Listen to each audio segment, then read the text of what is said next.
If you are a power player, a challenge taker, driven to perform with a passion for excellence, a visionary with dreams for the future, elevate your life with People's Bank Excelsior, a comprehensive banking services package with a branded checkbook as well as debit and credit card exclusively for you.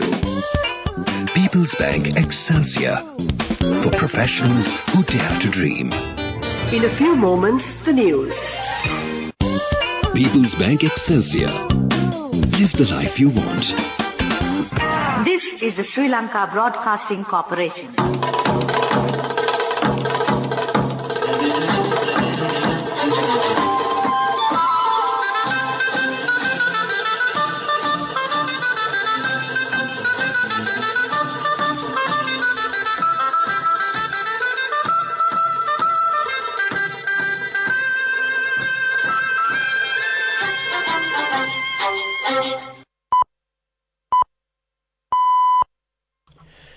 "6:45 a.m. This is the Sri Lanka Broadcasting Corporation. The news edited by J. Yogaraj and read by Mario Vijayavardhana. The headlines. The State Minister of Finance Shehan Semasinghe will represent Sri Lanka at the spring meetings with the IMF and the World Bank, which is scheduled to be held today. The IMF delegation says everyone must come together to support Sri Lanka's recovery and inclusive growth. The Premier to hold talks with the Election Commission today. A special operation is being carried out by the Consumer Affairs Authority to nab the errant traders who sell their goods at a higher price during this festive season. MP Sagar Karyavasam says the people will soon need the SLPP back as a party. The State Minister of Finance to represent Sri Lanka in spring meetings. The process of providing compensation to the fishermen who were affected due to the Express Pearl ship disaster will commence today. In news overseas, Yemen war, Saudi Houthi talks bring hope of ceasefire. In sports news, soccer, Dundee United beat Hibernian to end 11-match winless run. To tackle the enormous economic challenge that Sri Lanka is facing, everyone must come together to support the recovery and promote stable and inclusive growth, says the International Monetary Fund IMF Senior Mission Chief for Sri Lanka, Peter Breuer. Speaking via video on the IMF YouTube channel on supporting recovery and promoting stable and inclusive growth in Sri Lanka, Peter Breuer states that after years of increasing economic problems and policy mistakes, Sri Lanka has committed to report and rebuild. Quote, "The IMF is here to help. The fund has approved about $3 billion over the next 4 years to support Sri Lanka in this time of need," unquote, he said in the video. And Peter Breuer, the IMF Senior Mission Chief for Sri Lanka, expresses that since 2019, significant tax cuts and delays in anticipated reforms have left the country entering the pandemic with thin currency reserves, high debt levels and no fiscal space to buffer against shocks. Quote, "With no reserves left, power cuts, shortages of food and medicines, and long lines for petrol emerged. Sri Lanka defaulted on its debt for the first time in its history. There are no easy solutions, but that's where everyone must come together to tackle this enormous problem," unquote, Mr. Breuer mentions. Furthermore, Mr. Breuer points out that Sri Lankans must make efforts to continue their way out of the crisis while supporting the less fortunate, highlighting that the global community must support Sri Lanka in this effort so that it can once again be on a path of strong and inclusive growth. The process of providing compensation to the fishermen who were affected due to the Express Pearl ship disaster will commence today. The fishermen lost their livelihoods due to the restriction imposed in the western province sea areas due to the chemical substance leakage in the seawater. Compensation worth 1,514 million rupees will be distributed among 16,867 fishing families. The Ministry of Fisheries has already made arrangements to provide 100 million rupees and the balance is provided by the Treasury. A meeting is scheduled to be held between Prime Minister Dinesh Gunawardena and the Election Commission this morning on the 10th of April, the Prime Minister's media division announces. The discussion is expected to focus on the 2023 local government elections, which has been postponed multiple times. On March 26th, the Election Commission had requested Prime Minister Dinesh Gunawardena in writing for a discussion regarding holding the 2023 local government election. The chairman of the Elections Commission, Nimal G. Punchiheva, states that the request was made in order to discuss the issues pertaining to holding the 2023 LG polls. The election body also mentions that they hope to draw attention to the payment of salaries to public employees who are contesting as candidates in the LG elections during the meeting. Meanwhile, Prime Minister Dinesh Gunawardena has also stated in Parliament recently that he has decided to call the Commission for a discussion regarding the 2023 LG polls. This news broadcast comes to you from the Sri Lanka Broadcasting Corporation.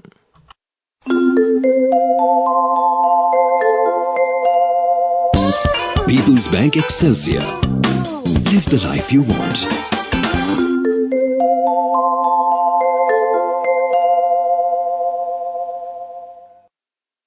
The General Secretary of the Sri Lanka Podujana Peramuna SLPP MP Sagar Karyavasam says that the people will need the SLPP as a party once again in the near future. Speaking at a party conference in Colonnawa yesterday, he stated that the people will take to the streets voicing their requirement to go to a national economy built on nationalism and localism. Quote, when the work done by all leaders who emerged in Sri Lanka after independence was put on one side of a scale and the work done by Mr. Mahinda Rajapaksa was put on the other side, his side is too heavy, unquote. So this party of yours is not a party that can be brought down by torching houses, by attacking or by threatening, he said. MP Karyavasam also mentions that the SLPP's tenure was a time period where no debt was taken but the prevailing debts were paid. Quote, we the SLPP needed to build the country by not obtaining a loan which your child will have to pay back in the future. No matter how many economic difficulties there were, our tenure was a period in which no debt was taken, but when the debt was paid, unquote. Commissioner General Saman Sriratnayaka told the SLBC that the Elections Commission will meet tomorrow. He said that there is no positive response from the Treasury about the budgetary requirements they requested. He added, the request also made to the President as the Finance Minister, but there is no response as of this date, the Commissioner General added. The Department of Measurement Units, Standards and Services has taken effective measures to introduce a new telephone hotline number for complaints regarding vendors using substandard weighing and measuring equipment. The department's director Sujiva Akuranatilaka stated that the relevant telephone number is operational round the clock. Meanwhile, the Consumer Affairs Authority has also launched a special program to protect the customers during the festive season. The chairman of the authority, Shantani Rialla, says stern action will be taken against errant traders. He said the traders have the total responsibility about the goods on sale and the improper trading actions will be monitored by the authority. He stresses the prices of essential items cannot be raised and raids are now being launched by the authority island-wide. He also requests the customers to inform the hotline 1977 regarding any such malpractices. The hotline is active 24 hours, he added. A special operation is being carried out by the Consumer Affairs Authority to nab the errant traders who sell goods at higher prices during this festive season. The CAA has deployed many officers to carry out raids island-wide locations during this period. Meanwhile, consumers are advised to be cautious with regard to the measuring equipment used by some traders during this time. It is reported that some traders use substandard low-weighing equipment at their shops. The general public can make a complaint in this regard on 0112182253 or the hotline 1977. These telephones are operative round the clock. Minister Manusha Nanayakara entered into bilateral agreements with high-ranking state officials and employment agencies in Japan. Minister Nanayakara tweeted that this will provide openings for Sri Lankan workers to opt for highly paid job opportunities in Japan. In a tweet message, he said that he had successful talks with the Minister of Health and Labour and Welfare, Katsunobu Kato, and several other officials in this regard. They had agreed to provide job opportunities in the near future, which include building construction, hospitality and patient care. These sector jobs are also identified as well-paid jobs, and there will be more openings for those occupations for our workers in the near future. Farmers complain that wholesale vegetable prices had dropped and they have to either sell at low prices or throw it to the garbage bins as there are no cold storage facilities in economic centres. The Minister of Agriculture, Mahinda Amaraveera, also said post-harvest losses are at a high level, with about 40% of the total harvest wasted. He said around 225,000 MTs of vegetables and around 300,000 MTs of fruit go to waste during transport annually. Meanwhile, Professor K.K.D.S. Ranavira of the Sri Jayawardhanapura University's Food Science and Technology Department said the authorities, farmers and people were reluctant to address the issue. He said the UN's Food and Agriculture Organization has also predicted that food waste is expected to be a growing problem in the country.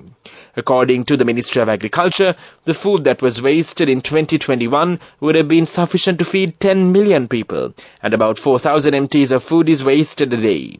The Colombo district accounts for the biggest amount of waste. People's Bank Excelsior, a comprehensive banking services package with a branded checkbook as well as debit and credit card exclusively for you. People's Bank Excelsior, for professionals who dare to dream.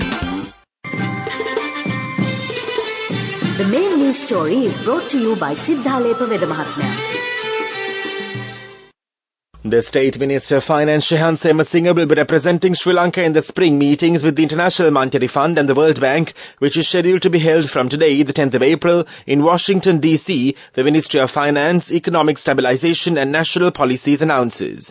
In a statement, the Finance Ministry stated that President Ranil Wickremesinghe had appointed and assigned State Minister Semasinga with the IMF coordination and relevant responsibilities. Further, the State Minister, tweeting on his official account, has mentioned that this participation will be a great opportunity for Sri Lanka to enhance cooperation with the international partners of Sri Lanka in order to ensure debt sustainability and to further the progress Sri Lanka has made towards economic recovery. Meanwhile, Dr. Nandalal Veerasinghe, the Governor of the Central Bank in Sri Lanka, and the Secretary to the Treasury, Mahinda Siriwardena, will also take part in the meeting, according to the Finance Ministry. The main news story was brought to you by Siddhalepa Vedamahatmya. Watch Live is brought to you by CIB New Year Bonanza. Special gifts and vouchers available till the 10th of April. Special discounts up to 20% on bank cards. CIB, excellence in customer care. The Central Bank of Sri Lanka has decided to suspend the law imposed by the Central Bank that a certain amount of dollars must be converted into Sri Lankan rupees from Sri Lankans living abroad and those receiving export income from this month. The Central Bank's Governor, Dr. Nandalal Veerasinghe, states that there is no need to convert a mandatory part of the export earnings into Sri Lankan rupees due to the income received from the Sri Lankans abroad.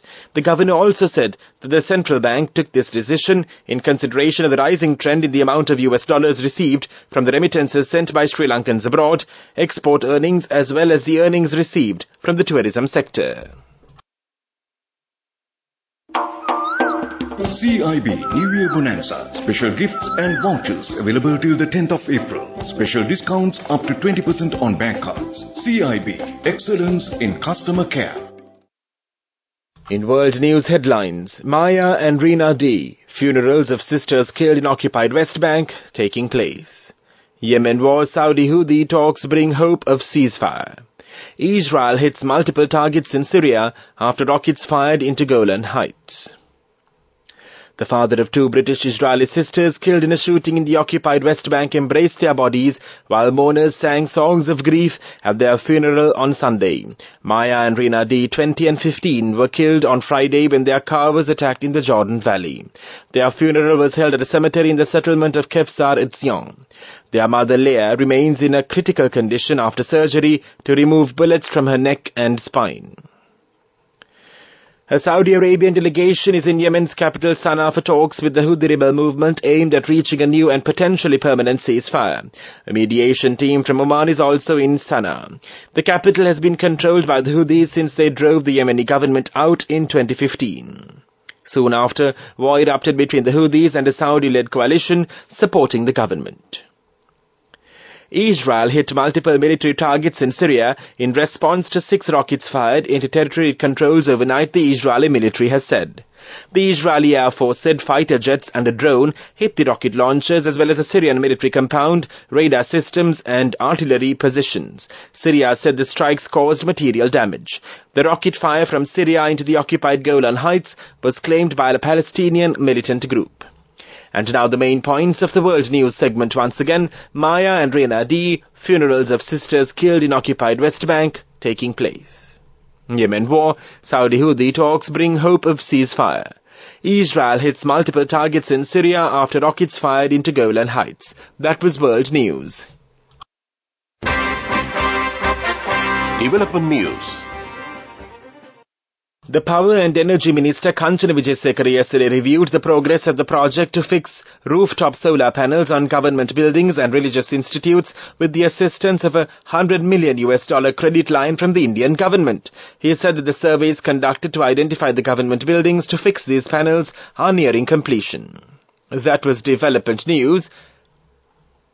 And now in sports news. In soccer, Dundee United revived their hopes of Scottish Premiership survival after Jamie McGrath's 90th minute penalty against Hibernian in their first win in 12 games.